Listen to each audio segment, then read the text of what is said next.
Welcome back to Myths and Mayhem, the show where gods create problems, kings make them worse, and heroes look at obviously terrible ideas and say, yeah, I can probably handle that.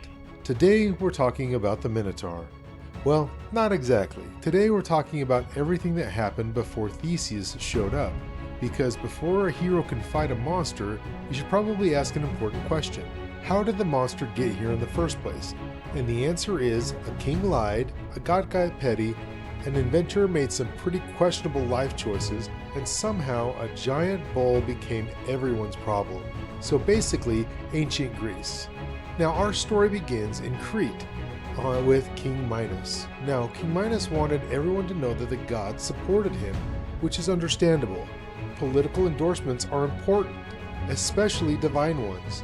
So he asks Poseidon for a sign, and Poseidon sends him an enormous white bull that raises out of the ocean, and honestly, it's incredible. Imagine standing on the beach, suddenly seeing a giant magical bull emerge from the sea. That's not just a sign, that's a full special effects budget. Everyone is impressed. Minos is impressed. The bull is impressive. Everything is going great. There's just one tiny detail. Poseidon wants the bull to be sacrificed. And Minos looks at the bull and basically says, or I could keep it. Now, if you've listened to the channel before, you already know that this is a terrible idea. Keeping something a god specifically asked for, it's like borrowing your teacher's answer key and posting it on TikTok.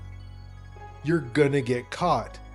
And Poseidon, he notices immediately, because of course he does. He's a god. He literally has nothing better to do than notice stuff. And suddenly, Minos has activated what I like to call the consequences update, version 1.0, and it is downloading whether he likes it or not.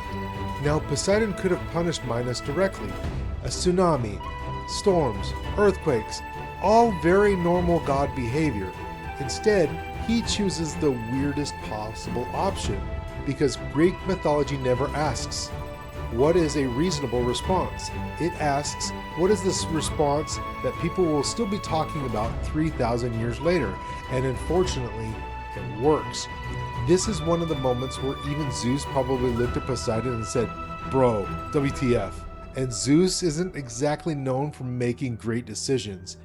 It's like getting judged for bad choices by the person who invented bad choices, which is honestly impressive.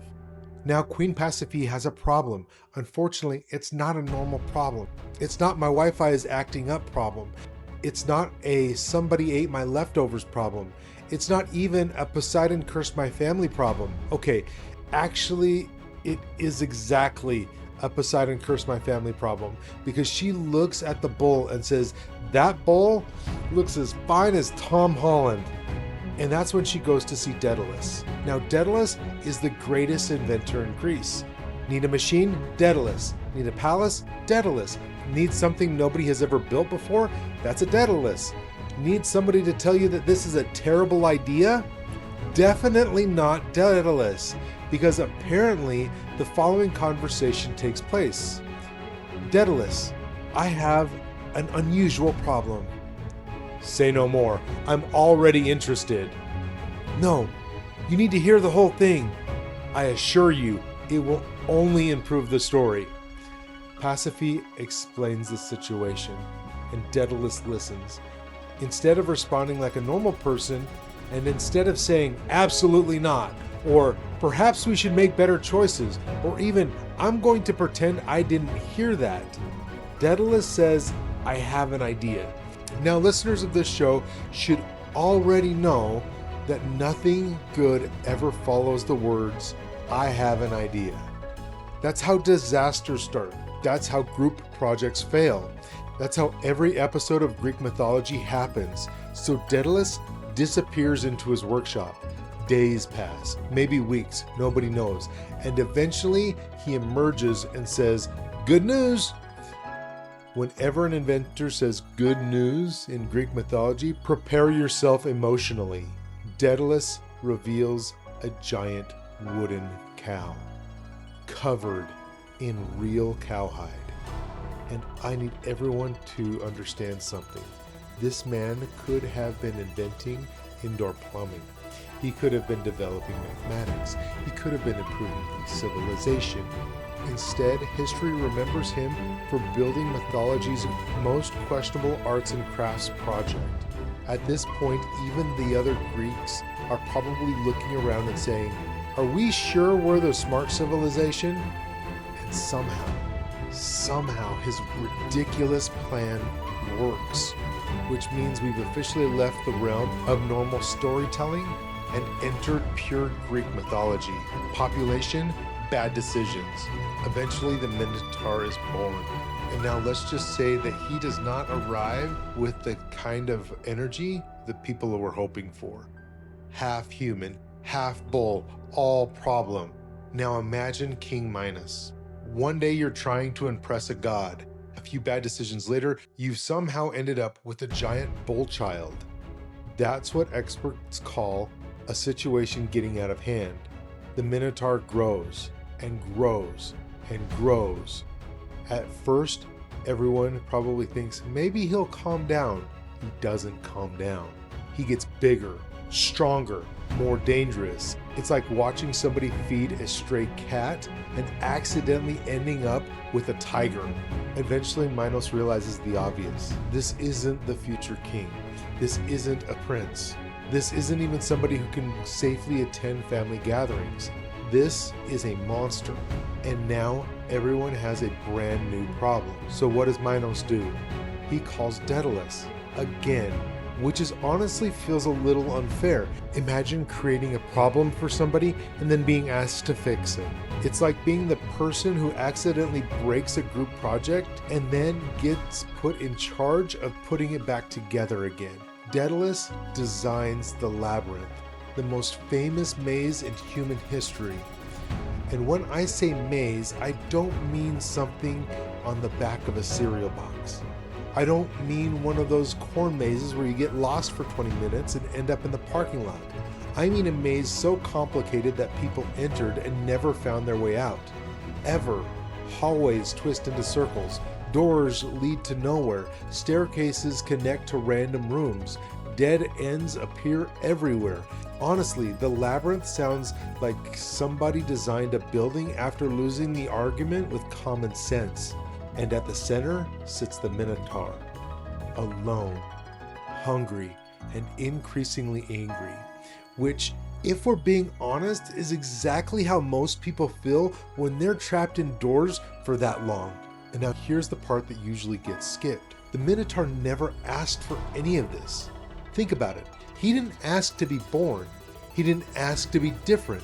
He didn't ask to be locked in a giant maze. He didn't ask to become a legend. Every decision that shaped his life was made by somebody else. Poseidon, Minos, Pasiphae, Daedalus. The adults basically created the disaster and then handed it to the Minotaur, which is surprisingly relatable. Not the bull part, the rest of it. The Minotaur grows up isolated. No friends, no family visits, no birthday parties, no chance to explain himself. Nobody sees a person, they only see a monster. Now imagine if every single person who met you already decided who you were before you said a word. That's the Minotaur's entire life. Eventually, people stop thinking of him as a living creature. He becomes a story, a warning, a nightmare. The thing parents mention when children don't go to bed. Finish your vegetables. No. Okay, the Minotaur it is. Unfortunately, things get worse. Because in Greek mythology, they always do. Crete goes to war with Athens. Crete wins, and King Minos decides Athens needs punishment. Now, there are many possible punishments: extra taxes, trade restrictions, a strongly worded letter. Minos chooses none of these. Instead, Athens must send 7 boys and 7 girls to Crete.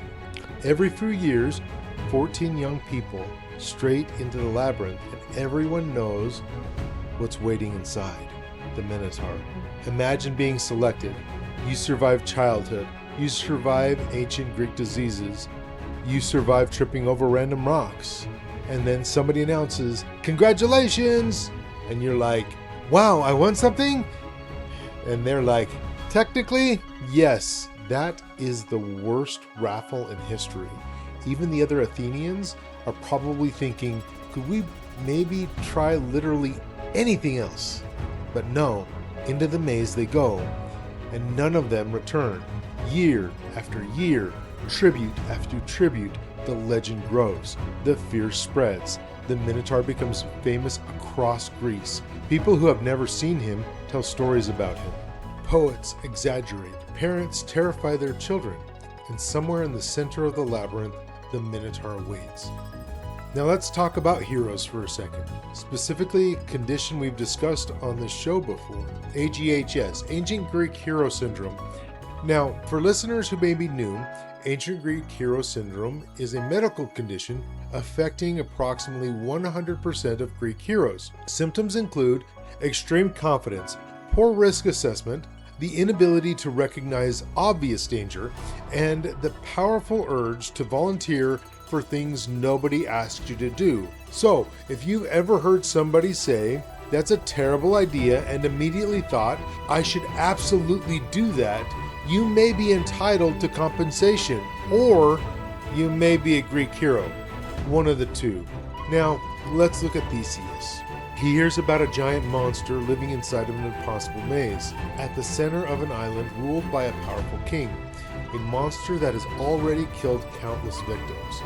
Normal people hear this story and think, that sounds terrifying. People with AGHS hear the story and think, sounds like a Tuesday. And that's exactly what Theseus does. He volunteers immediately. No planning, no backup plan, no discussion, no therapist, nothing. Just, I'll go. At this point, the audience should not be surprised. This has classic AGHS written all over it. The same condition that caused Perseus to hear, "Bring me the head of Medusa," and respond, "Sure." The same condition that causes heroes to enter caves, fight dragons, challenge giants, and generally ignore every warning label available. If ancient Greek mythology had OSHA, every hero would have been banned from the workplace. And now the stage is finally set. A kingdom lives in fear. Athens continues paying a terrible price. And deep beneath Crete, the Minotaur remains trapped inside the labyrinth.